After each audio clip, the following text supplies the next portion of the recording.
1973 मसीहा प्रत्येक वर्ष जून मास 5 तारिख अंतर्जातीय विश्व परिवेश दिवस भाव पालन करा बेले उक्त दिवस में परिवेश को सफा सुतरा रखा और वृक्षरोपण निमंते सर्वसाधारण को सचेतनता कराइबा सह परिवेश सुरक्षार वार्ता सर्वसाधारण पाखरे पहुंचाइबा ही विश्व परिवेश दिवस पालन मुख्य उद्देश्य। तेबे परिप्रेक्षी में मयूरभंज जिला करंजिया ठारे तालुक आईन सेवा समिति और करंजिया बनखंड मिलित आनुकूल्य करंजिया बनखंड कार्यालय सभागृह विश्व परिवेश दिवस पालन सभा अनुष्ठित हो जाइछि। सहकारी वन संरक्षक मदन मोहन महांत सभापतित्व उक्त कार्यक्रम में मुख्य अतिथि रूपे करंजिया तालुक आईन सेवा समिति सभापति तथा एडीजे श्रीजुक्त आशीष कुमार त्रिपाठी सम्मानित अतिथि रूपे एसडीजेएम श्रीजुक्त प्रभात कुमार सामल पूर्वतन बनखंड अधिकारी श्रीजुक्त श्रीकांत नायक करंजिया वकील संघ सभापति श्री मदन मोहन महांत केन्दुझर सांसद प्रतिनिधि श्री आशीष कुमार महांत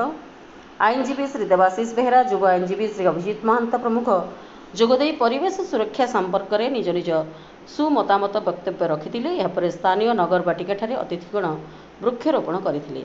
करंजिया रेंजर श्री प्रशांत कुमार स्वाई तत्वावधान में दुधियाणी रेंजर श्री महावीर सिंह मुर्मू करंजिया वनपाल श्री सुरमोहन बेहरा ताटो वनपाल श्री ठाकुरदास हेम्ब्रम सिंगड़ा वनपाल दीप्तिमयी सेठी कुलीपोषी वनपाल हरिश्चंद्र बेहरा देवश्री महांत प्रभात रंजन दास प्रमुख उपस्थित रही कार्यक्रम में सहयोग करथिले। तो आमर कोर्ट तरफ घोषणा होता और आम सब मिलित भाव सब आमर जिते आमर कर्मचारी आमर फरेस्ट डिपार्टमेंट सब मिसिक पालन कलु। तो बहुत खुशी कथा अच्छी आम आज यहाँ जमी आम गछ लगेलु आम गाँव में भी सब गाँव में आपंकर साई आम समस्त को कमी गछ लगे चेष्टा करवा कथा।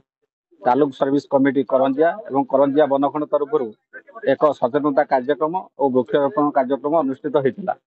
आम प्रथम करंजिया बनखंड स्थित जो कॉन्फ्रेंस हॉल सचेतनता कार्यक्रम करा गोटे मीटिंग करापर आमर हूँ स्थानीय नगर बाटिका एक प्लांटेशन प्रोग्राम थिला। बर्तमान से प्लांटेशन प्रोग्राम आम चली एवर्षर दीम अच्छी बीट प्लास्टिक पॉल्यूशन आम केमी परिवेश को प्लास्टिक मुक्त रखा आ विषय आमर बारंबार सचेतनता कार्यक्रम चलो। आपर आमर रोचे वन महोत्सव आमर व्यापक वृक्षरोपण कार्यक्रम रही। मयूरभंज जिला करंजिया दिनेश कुमार दास का रिपोर्ट प्राइम टीवी ओडिशा।